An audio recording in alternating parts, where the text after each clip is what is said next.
warahmatullahi wabarakatuh. Perkenalkan, nama saya Serdeka Putri Damayati, NIM 180210102026 dari kelas A Pendidikan Fisika. Selamat menyaksikan. Nah, baik. Pada kali ini saya akan membahas mengenai efek fotolistrik. Telah kita ketahui bahwa efek fotolistrik merupakan hadiah Nobel dari Albert Einstein. Apa itu yang dimaksud dengan efek fotolistrik? Nah, mari kita pelajari. Efek fotolistrik merupakan peristiwa di mana logam yang disinari dengan cahaya menghasilkan elektron yang bergerak. Kita lihat pada gambar di samping ini.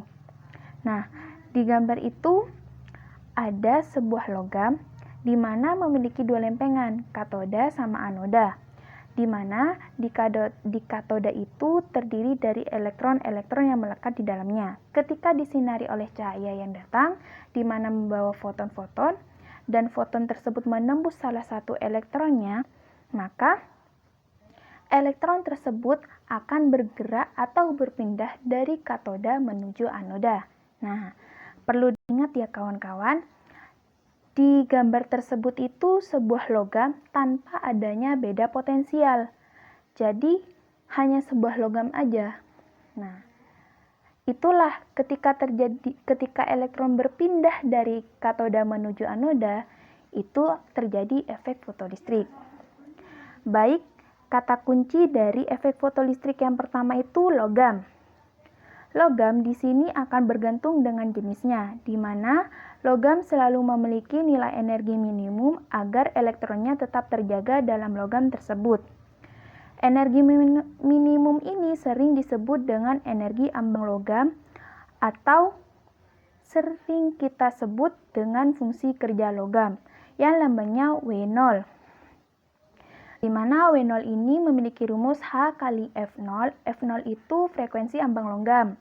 Atau bisa juga menggunakan rumus H kali C per lambda, di mana H ketetapan Planck yang bernilai 6,6 kali 10 pangkat min 34 Joule sekon.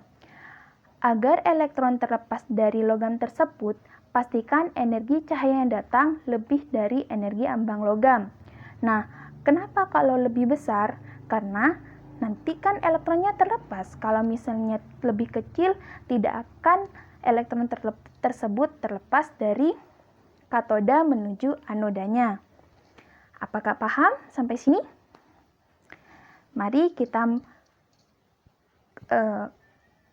ke kata kunci selanjutnya. Kata kunci selanjutnya itu tentang apa yuk? Tentang cahaya. Cahaya hampir sama dengan gelombang elektromagnetik, di mana semua rumusan tentang cahaya berhubungan dengan gelombang elektromagnetik. Gelombang elektromagnetik memiliki energi foton yang memiliki rumus H kali F atau H kali C per lambda dengan H tetapan Planck yang bernilai 6,6 kali 10 pangkat min 34 Joule sekon. Nah, paham ya tentang kata kunci efek fotolistrik yang kedua ini. Yang selanjutnya itu tentang elektron. Elektron berhubungan dengan arus listrik. Maksudnya itu gini. Ketika elektron bergerak, maka akan timbul arus listrik juga dalam rangkaian tersebut. Nah, ketika elektron lepas dari katoda kemudian bergerak menuju anoda dengan kecepatan tertentu, maka dengan kecepatan itulah elektron ini memiliki energi kinetik. Kita bisa lihat pada gambar di samping. Nah, gambarnya itu gini.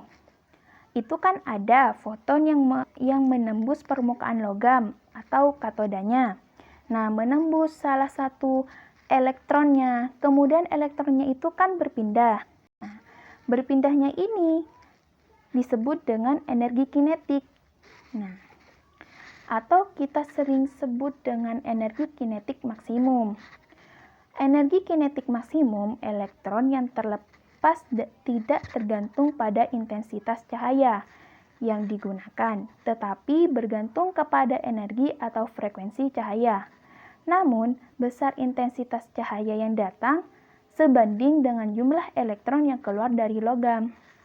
Energi kinetik maksimum itu rumusnya E min W0 atau HF min HF0. Itu ya. Nah, kita juga bisa gini. Misalkan energi cahaya yang datang itu sebesar 15 Joule sekon dan energi ambang logamnya itu 10 Joule sekon, maka akan kelebihan energi sebesar 5 Joule sekon. Nah, kelebihan inilah sering kita sebut dengan energi kinetik maksimum, di mana dengan energi kinetik ini bisa menggerakkan elektron dari katoda menuju anoda. Nah, gitulah kata kunci tentang elektron ini. Apakah kalian paham? Saya berharap kalian paham ya. Selanjutnya itu kita akan membahas mengenai syarat terjadinya efek fotolistrik. Yang pertama itu energi radiasi foton harus lebih besar dari energi ambang logam. Yang kedua, panjang gelombang radiasi foton lebih kecil dari panjang gelombang ambang logam. Yang ketiga, frekuensi radiasi foton lebih besar frekuensi ambang logam. Nah, kalau misalnya ketiganya ini sudah terpenuhi, maka akan terjadi efek fotolistrik.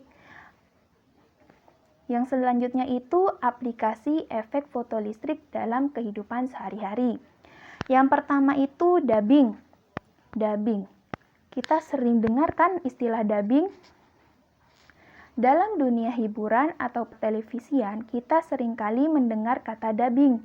Dubbing merupakan salah satu penerapan efek fotolistrik dalam dunia hiburan, di mana suara dubbing film direkam dalam bentuk sinyal optik di sepanjang pinggiran keping film.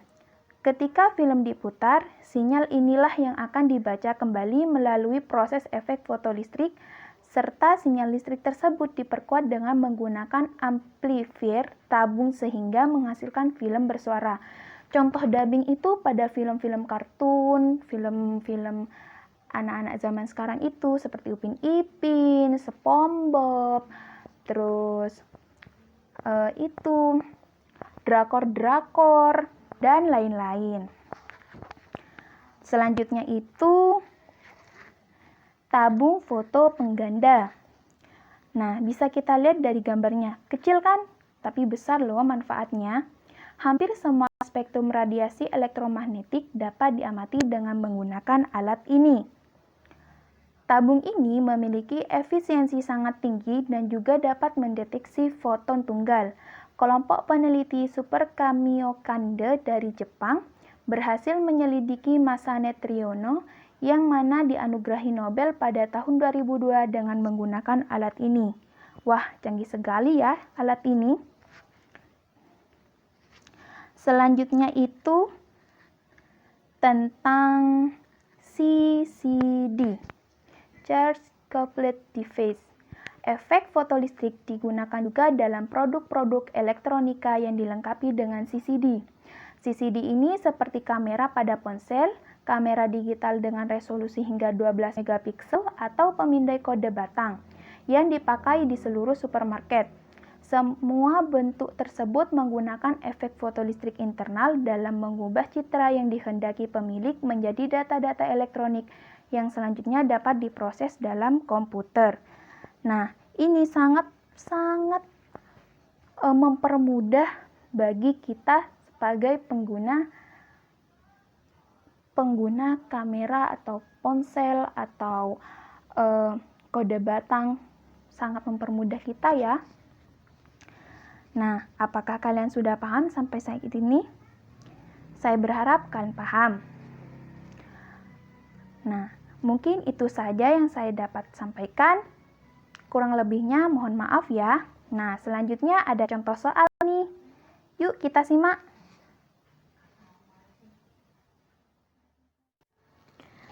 Setelah kita mempelajari mengenai materi efek fotolistrik, Berikut contoh soal dari efek fotolistrik tersebut. Yuk kita simak. Frekuensi ambang suatu logam sebesar 6 kali 10 pangkat 14 Hz dan logam tersebut disinari dengan cahaya yang memiliki frekuensi 1,1 kali 10 pangkat 15 Hz. Jika ketetapan Planck 6,6 kali 10 pangkat min 34 Joule sekon, maka tentukanlah energi kinetik elektron yang terlepas dari permukaan logam tersebut. Selamat menjawab kawan. Nah, selanjutnya ini akan ada video pembahasannya ya. Baik, dari soal tersebut kita dapat diketahui. Pertama, kita nyari diketahui dulu ya. Diketahui frekuensi ambang logam sama dengan 6 kali 10 pangkat 14 Hz. Terus frekuensi fotonnya 1,1 kali 10 pangkat 14 Hz. Oh maaf, 10 pangkat 15. Kita jadikan 11, jadi 11 kali 10 pangkat 14 Hz. Ketetapan Planck-nya 6,6 kali 10 pangkat min 34 Joule sekon. Yang ditanya itu energi kinetik elektron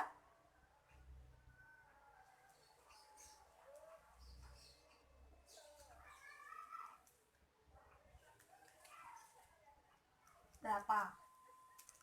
Maka jawabannya itu tinggal masukkan aja angkanya.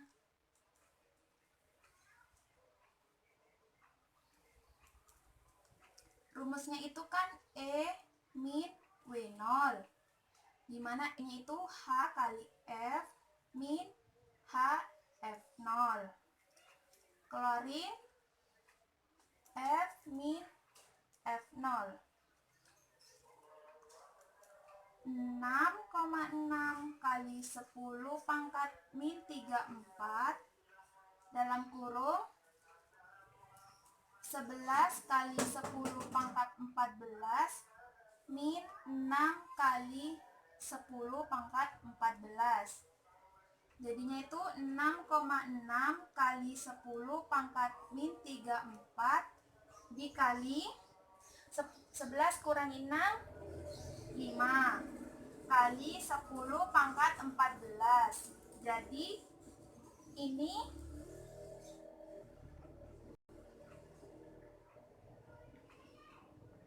hasilnya 33 kali 10 pangkat min 20 Joule.